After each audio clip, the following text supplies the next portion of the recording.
and welcome back to Tell Me Your Story, the Real Impact Daily Inspiration series with yours truly, Richard Dugan and Dennis Henson. Welcome back, Dennis. It's great to have you here with us again. Thank you, Richard. It's great to be here. We're going to dive back into, we left off in our last installment, which was our first, regarding the three little girls, if I'm not mistaken. And we're going to go ahead and we'll pick that up right here. A New Day. Throughout the 1930s, Bing Crosby was the country's top solo singer and a successful movie personality. As Decca Records' #1 artist, he received huge residuals from his recordings. And though the girls had recently turned out 7 smash hits in a row, they were still struggling to make ends meet. Per their contract, they'd only earned a few $100s. One morning, upon their arrival at the studio, the receptionist informed them that Mr. Cap would like a meeting. Wondering if they'd done something wrong, they made their way to the office where Cap was waiting.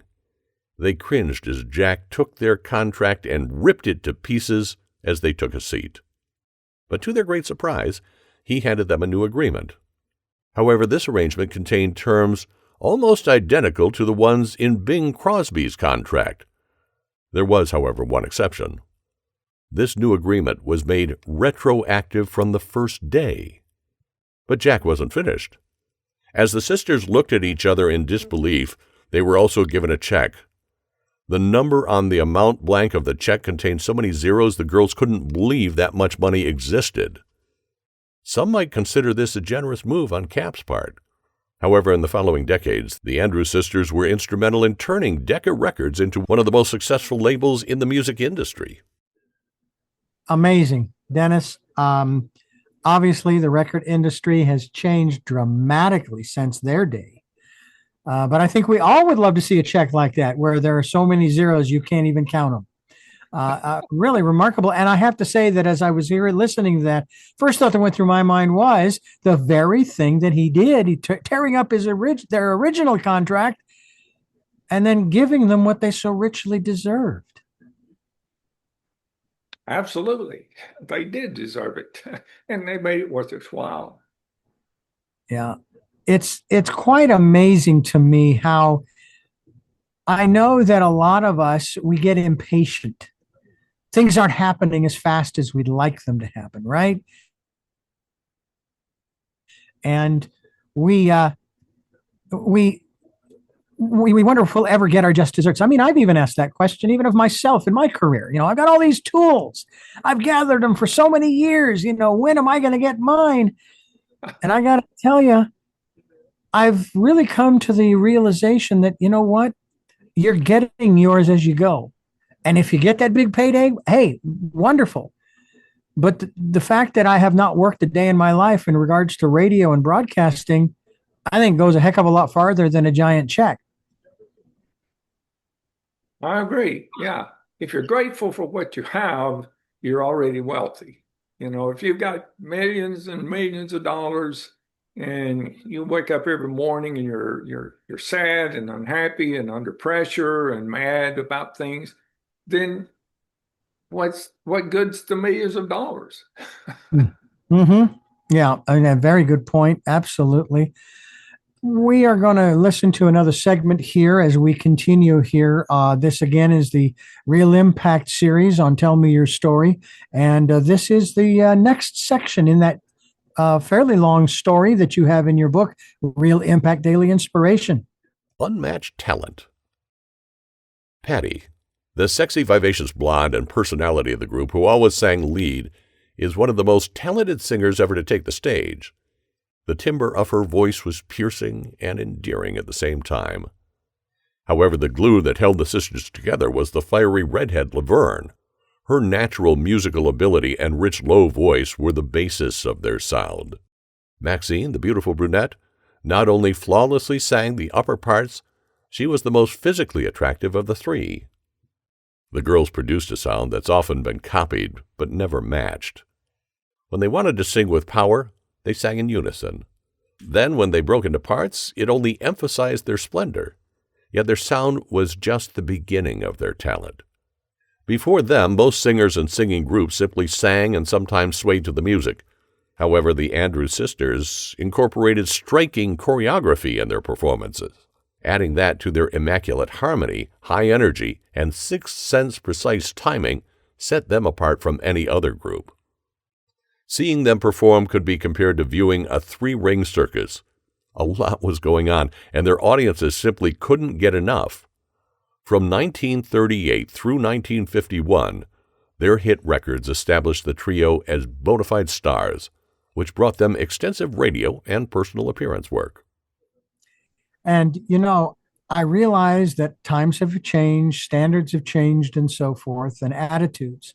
But in those days, unfortunately, people tended to judge the book by its cover, didn't they? Yeah, I believe they did. They probably still do to a certain extent. Mm-hmm.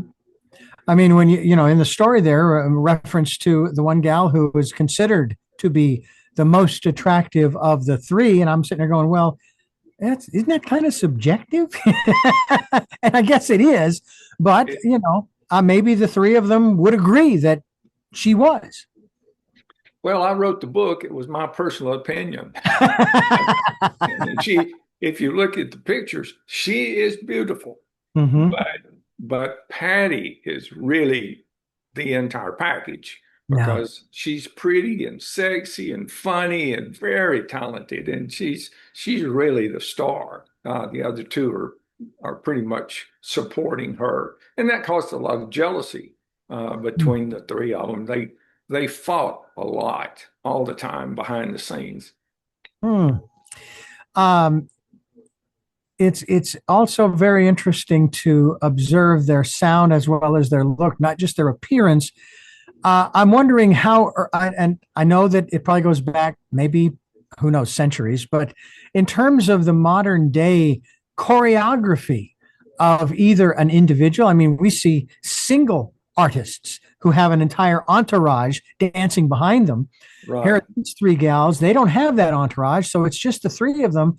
So they have to, and it sounds kind of strange to say it this way, in addition to the singing, which is wonderful, beautiful, incredible, they also needed to add a little, what would you say, pizzazz to their appearance for the sake of the eyeballs as well as the ears. That's right. I mean, most of their music, people couldn't see them. It was records, but right. They did make movies, and they made TV, which is coming along. At the end of their career, they made TV appearances, but that was long after the height of their popularity. In fact, they did a test for a series, and the stations didn't take them up on it. But the stations, they didn't understand the following that these girls had. That would have been an exceptionally successful series because so many people loved them. But sometimes, the producers make mistakes. And in that case, they made a mistake. Well, and of course, when you make a mistake like that, usually, whether it's a company or otherwise, you do pay the price unless there's a way for you to rectify it. And I'll be honest with you, it sounds to me like, at least as far as I believe it was Decca Records did, and that the owner there, what have you, given them a brand new contract that gave them something that, as we said earlier, they so richly deserved. So that to me, that goes a lot to the character of the record company to say, we recognize your talent as well as your value to our company, our record company. Exactly. And so many record companies through the years have just really treated artists terribly. I know I'm writing a story about some country western artists and about the contracts that they had. Just, it's ridiculous. They didn't make anything. They had super successful records and just ended up with a few dollars. Patsy Cline is an example. Her first record contract, she made so little it was almost not worth making the recordings. Yeah, wow. she finally was able to get out of it and made a fortune. She did. There you go. There you go. Well, let's grab one more segment here in this story of the Three Little Sisters. I'll record with them anytime they want. In 1939, Jack Kapp approached Bing Crosby, who also did not read music, about recording with the Andrews Sisters. Crosby wasn't interested and turned them down. However, Kapp remained persistent and eventually convinced Bing to do one session with the girls. That recording produced Sirabirabin and Yodel and Jive. Afterward, Crosby told Kapp, "I'll record with those girls any time they want, and they can pick the material." Thrilled, the girls not only took him up, but also convinced Mr. Crosby to use their musical director, Vic Schoen, and their orchestral arranger and conductor, John Scott Trotter. Those first two records' massive success spawned a new era for the trio. After that, they worked with every big-name singer of the day, turning out hit after hit. Here's just a partial list of the hit songs they did with Crosby over the years: Sirabirabin, Yodel and Jive, Pistol Packin' Mama, Jingle Bells, Santa Claus is Coming to Town, Accentuate the Positive, Route 66, There's No Business Like Show Business, Here Comes Santa Claus, Have I Told You Lately That I Love You. In all, Crosby and the trio recorded 47 songs, with 23 ranked high on the Billboard chart, demonstrating that the team was among the most successful pairings in show business history. The Glenn Miller radio program. Soon, the big bands came calling. And after recording some of their best songs with band leaders like Jimmy Dorsey and Paul Whiteman in 1940, they were invited to share a radio show with the greatest of them all, Glenn Miller. However, as the show took shape, its sponsors were not sure that the Glenn Miller Band was a big enough attraction, so their advertisements gave the Andrews Sisters top billing. That's a great example of how popular the sisters had become. Wow. To be top billing over the Glenn Miller Band. But of course, the Glenn Miller Band, they were just starting out too. They weren't that early into it. And for them to surpass the band, and then of course now today you think about them, and I've got several records of the Glenn Miller Band, great big band music, and I think they did swing as well. Right. Oh yeah, they were big into swing. Great band. Yeah. And of course, I'm sure that the band itself must have also really enjoyed working with them in creating some incredible stuff. And I would venture there are probably some records out there somewhere, recordings, maybe on YouTube, where you've got the Andrews Sisters singing along with the big band, with the Glenn Miller Band, and the others as well. Yeah, there's a lot of them. Yeah.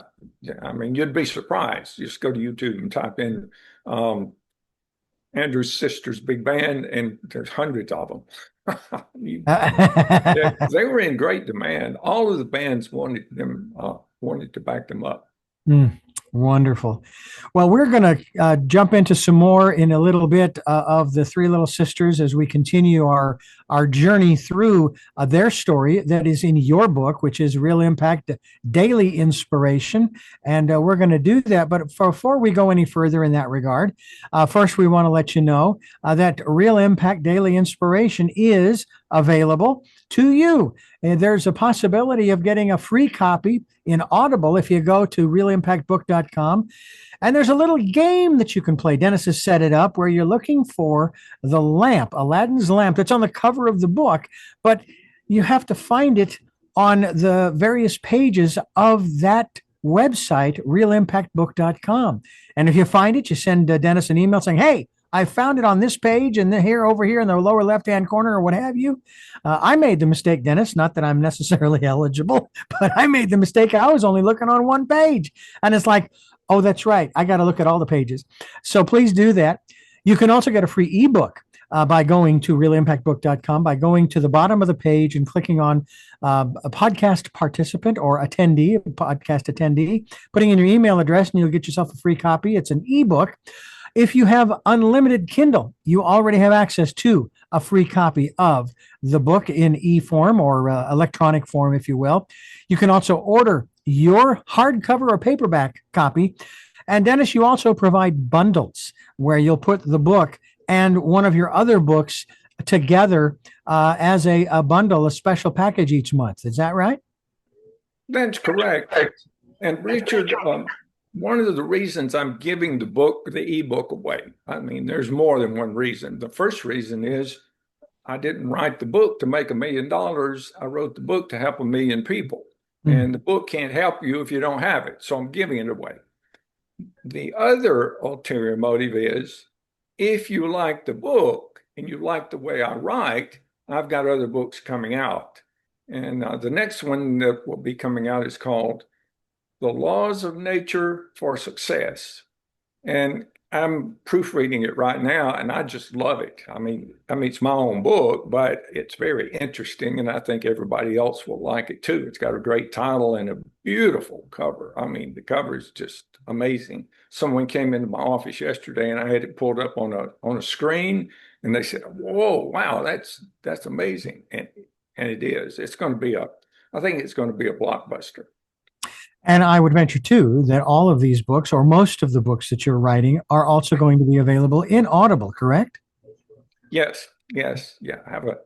I have a great reader, as you heard, the person reading that.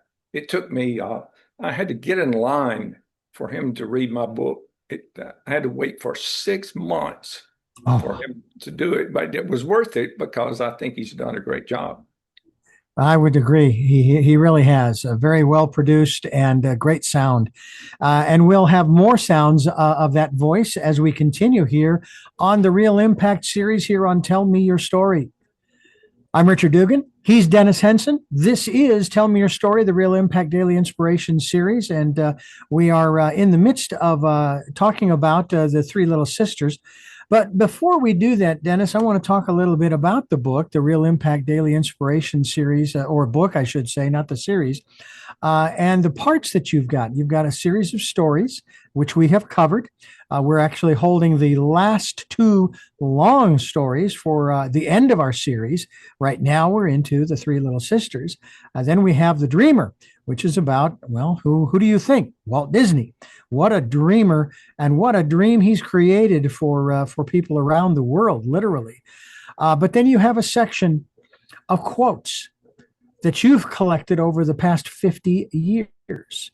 And then there's a section of poems that you've also collected that have been inspirational to you, and you're sharing that with our listeners. And I kind of put it this way, Dennis. I know officially you only have 2 book lists. One's the bibliography, and the other is, again, a series of books that have been inspirational to you, and you're sharing that list with them. The third one that we heard about was Abraham Lincoln's reading list, those books that he read as he was growing up in this country, and, of course, became the president of the United States at one point.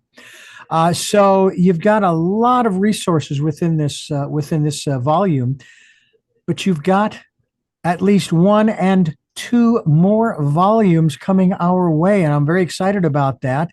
And before you tell us about those, folks, if you want to know when they're available, go to realimpactbook.com. There's a link that you can click on that you can get on the list, that when these books are available, then an email will go out saying, "Hey, it's available. If you're ready, come and get it."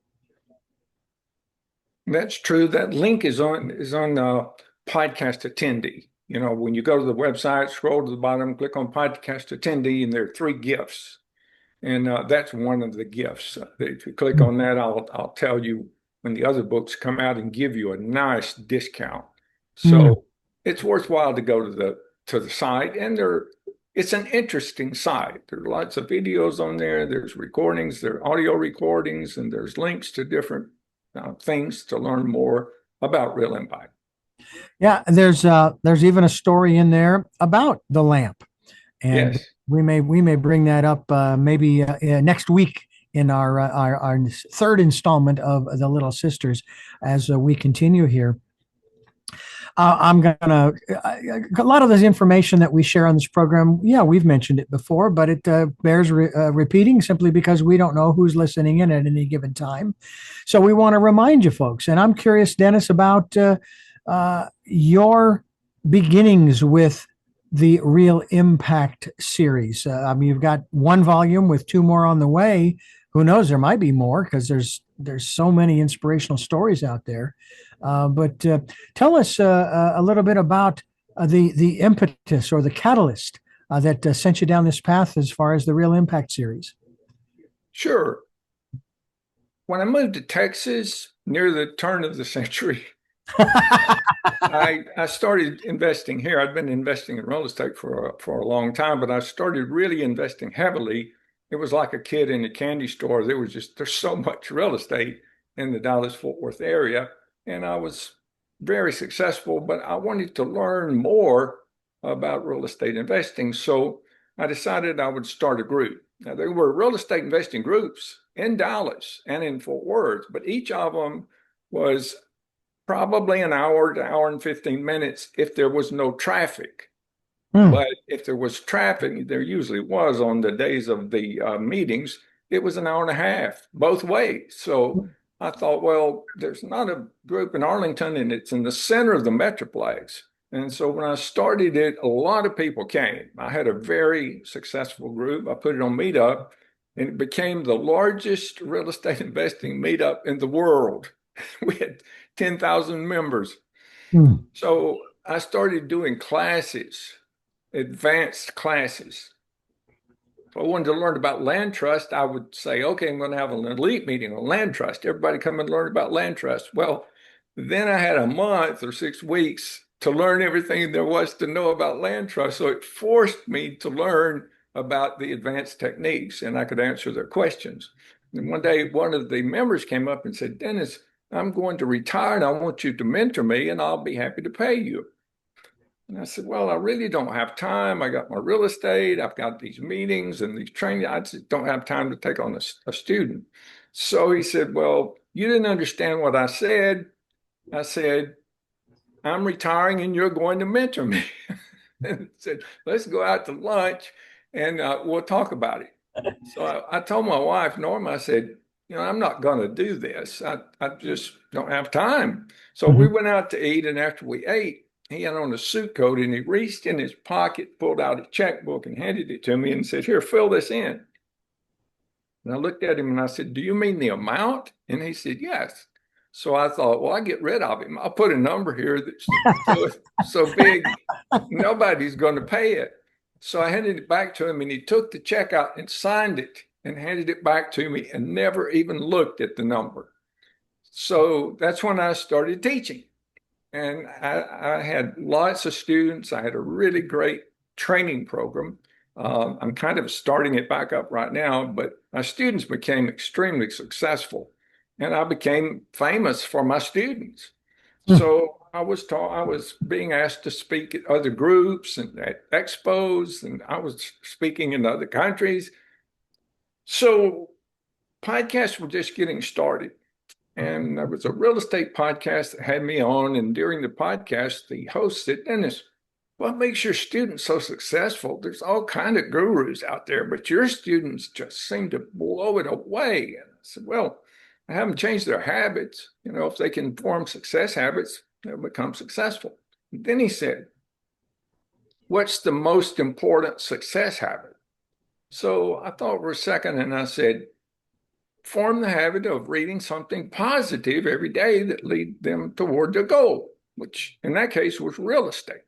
So after that meeting, I thought, wouldn't it be great if there were a tool to help people form the habit of reading every day?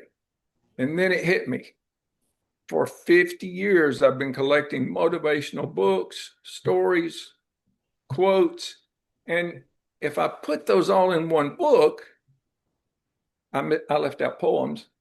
If I put those in one book, people can read every day, regardless of how much time they have. If they have 5 minutes, they read a poem. If they have an hour, at the airport, they can read a book. If they get home, they're exhausted and they hit the bed and they forgot to read, they can read a quote, go to sleep thinking about some really powerful quote. So I thought, I have all this together. In 2 months, I should have a book. That was in 2018. And the book got published in 2024. And look, Richard, I worked on that book every single day for 6 years. I mean, I did the research and I did editing. I got the permissions. There was a lot more to it than I thought. But I put it together and I'm pleased with it. And the response that I've been getting, reviews have just been amazing. If you go to Amazon and look at the reviews, what people are saying, yeah, they like the book. And I think your audience will too. It brings to mind the process I went through in writing my book, which is obviously it's much shorter, does not have the volume of material, but nonetheless, it's one of those situations where once you start, once you get started, I should say, unless you have chosen, I know a lot of writers do this, they'll lay out an outline and they'll follow that outline and then they'll put it together and you're done. I had no outline. I was just I guess that's not true because it's 5 steps for life. And so I had the 5 steps, but I didn't know where to end each chapter unless it felt right. And I'd end that chapter and I'd go to the next one and then I'd end that one and so forth. And then, of course, I had I guess you'd call it a prologue, a little bit about myself and the purpose for writing the book and so on and so forth. But a lot of times you don't know when it's going to end. And I mean, you could have said, well, I'm going to get this done in a year. I mean, I was trying to get mine done too. And year after year would roll by and I still wasn't finished until last year, 2024, June, in an interview with one of my guests. I said, you know what? Well, I've got what I like to call an auspicious period of time coming up in September. I've got the 17th anniversary of the podcast, Tell Me Your Story. My mother has her 90th birthday on the 17th of September. I don't know, it was just that maybe it was the sevens, and my recollection was that the program started on September 7th of that year, and of 2006. I beg your pardon, 2007. In any event, so I said, I'm going to get it published on or before the 7th of September. And I did. And even though I had done that time and time again, so, okay, I'm going to finish by the end of January 2018 or whatever the year was, they would go by. One of the things that someone shared with me that really made the biggest difference, though, in relaxing was, Richard, it will come out when it's time. And I think your book has come out in a time when it is truly needed, because a lot of people are looking for something to get them not so much back on track, but just sometimes on track, to maybe find their life's purpose, the reason why they're here, and so on and so forth. So I think your book has come along at the right time. Well, I agree. I think so. But I pretty much think that any time is the right time because everybody needs to know, in order to use the book the way it's intended, you have to decide what you want. You have to determine, well, my goal is this. This is what I ultimately want. And then you have to think about it every day in order to read something that moves you in that direction. So it's kind of like putting a rudder on a boat.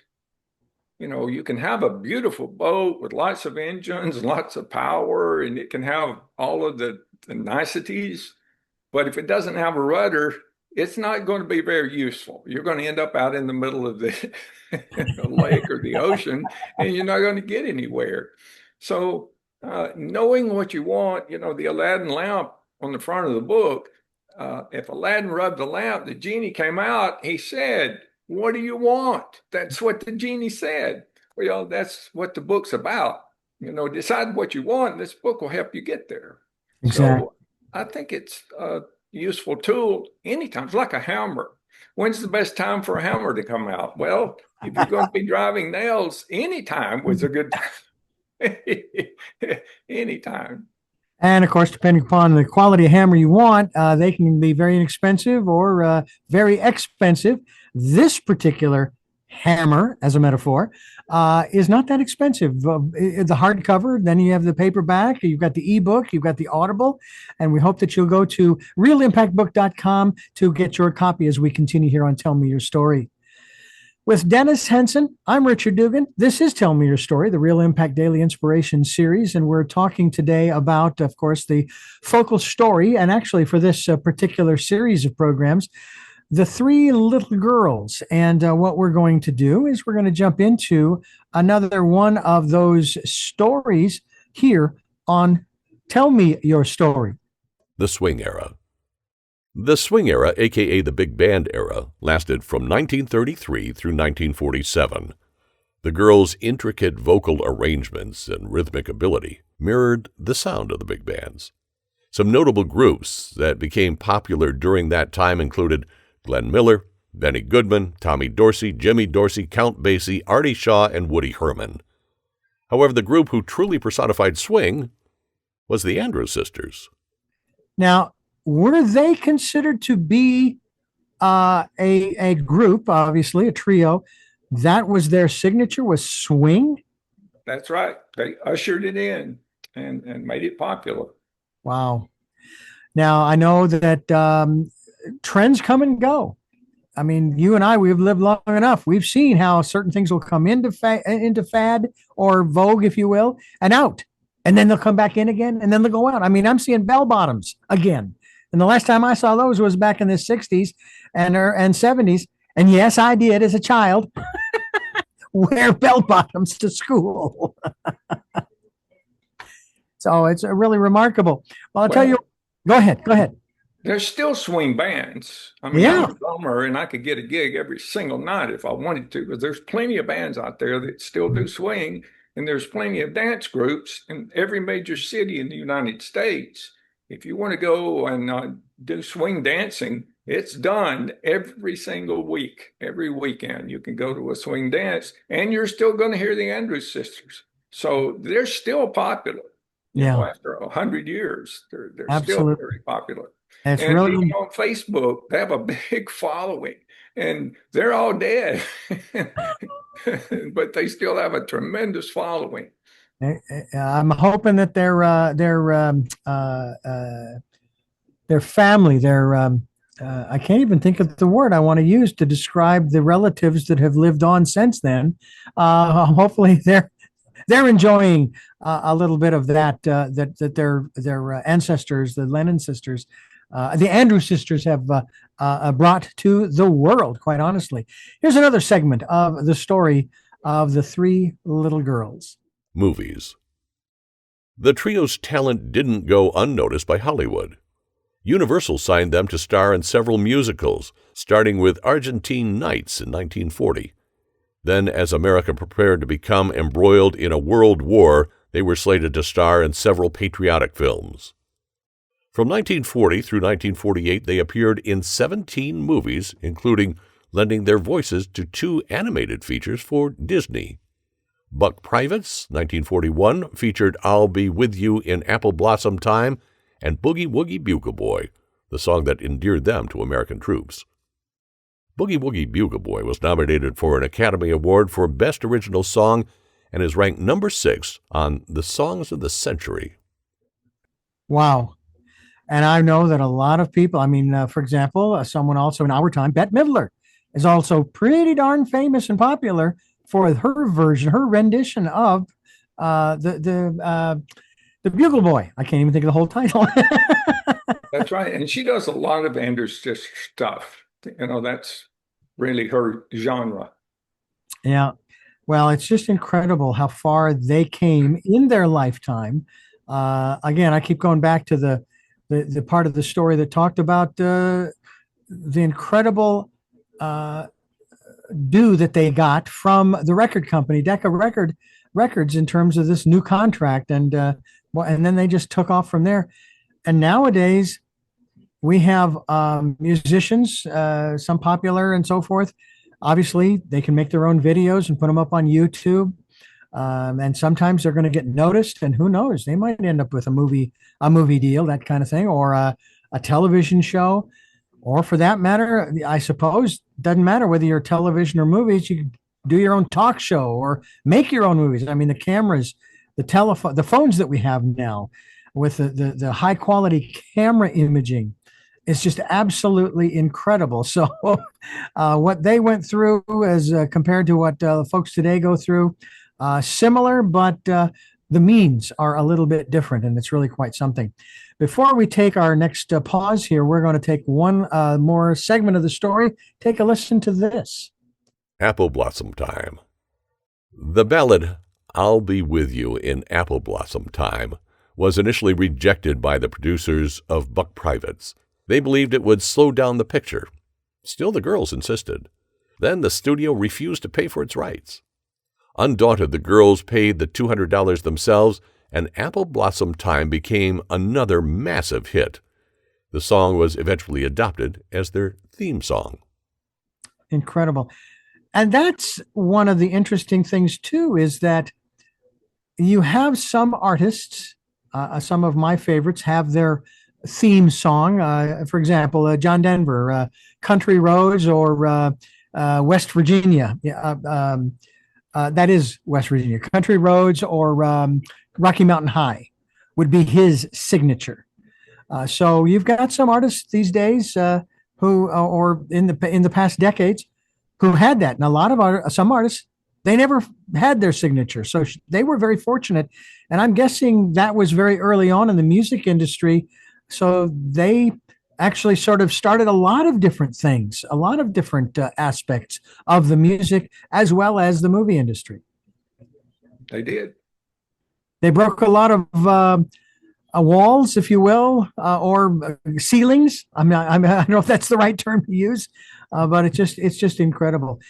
We're going to come back with final comments and wrap up here on Tell Me Your Story. This is the program that brings you new paradigms for a new world. We're giving you choices and knowledge of those choices to help make your dreams come true. This is the Real Impact Daily Inspiration Series. Be sure to go to dailyinspirationbook.com and get your free ebook either through that page. Go down to the bottom to a podcast attendee and click on that, put in your email address, or if you have unlimited Kindle, you have access to a free ebook version of the Real Impact Daily Inspiration book. And then, of course, if you wish to purchase a copy, which I have done myself, you can go to that same website and go to the links that allow you to purchase the hardcover or paperback. There are also bundles with one or two of Dennis' other books. So we hope that you'll avail yourselves of that as we continue here on Tell Me Your Story. Real Impact Daily Inspiration. Dennis Henson is the author, and he's got a lot of material that'll be coming out. And there's a part of me, Dennis, that sits here thinking, I wonder, I hope Dennis lives a long and healthy life, because I'll tell you what, he's got a lot of good stuff coming our way. Well, I hope it turns out to be good. The Real Impact 2 has some better stories than Real Impact 1, because I learned so much in writing the first one. I learned how to do a better job. Then Real Impact 3, I saved all of the stories that have a spiritual content for Real Impact 3. And I mean, some of those stories are literally unbelievable. I mean, they're documented and they're true, but it's just amazing at the miracles that have happened in some people's lives, and how powerful it is to learn about them. And it's people that you know and have heard about in the past. So that's going to be a fun book. And that's probably going to be available in Christian bookstores throughout the nation. Now, this is going to be maybe an unusual question, but not necessarily picking your favorites, mind you, but in general, what has been the biggest impact on you in regards to not only the creation of this resource that you felt needed to be created, but also in terms of the reaction on the part of those who have gotten a copy of the book, regardless of what the version is? Can you talk to us about that? Is there something that has touched you? Yes. Well, every day I check the reviews, and if there's a new review, I go and see if they wrote anything. And so when people leave a positive review and say something really nice, the impact is it makes my day. I mean, it's really wonderful to uh, to to hear that you changed someone's life, or that they're happy, or that they felt like this was something that they needed. That that makes you feel really good. And one of the quotes in the book says, if you want to make your day, if you want to have a better day yourself, make someone else's day. So if you want to make someone's day, go to Amazon and find a book that you just read that you loved. Maybe Choices by Richard, or maybe his other book. It may be my book. It may be some other book. If you read a book and you really loved it, go to Amazon, find the book, leave them a 5-star review and say, I love this book because, and you'll be helping the writer feel better, but you'll be helping other people find that book so that they'll feel better too. And it makes for a better life. The more people you help, the better you're going to feel yourself. Absolutely. You become, leaving a review, you become an inspiration to that author. That's true. Sort of returning the favor. Exactly. Absolutely. And we encourage you to do that, folks. We really do. So before we wrap things up here, Dennis, I'm going to give you the last word regarding what we have talked about in regards to the three little girls, and also some of the other things that we've already discussed on this program. Well, thank you, Richard. I really appreciate you having me on and being able to share this information with your audience. And I sincerely hope that everyone will take advantage and go to realimpactbook.com. There's a link there where if you want to help children, you can make a donation. And all of the money that goes toward that GoFundMe is to purchase books to give to children in disadvantaged communities. So there's no overhead, there's no president to get paid. It's 100%, the donation, 100% is going to go towards something really valuable for young people. I hope you'll scroll to the bottom and get your copy of the free ebook, and that you'll read it, use it, form the habit, and think of 3 or 4 people that this might help.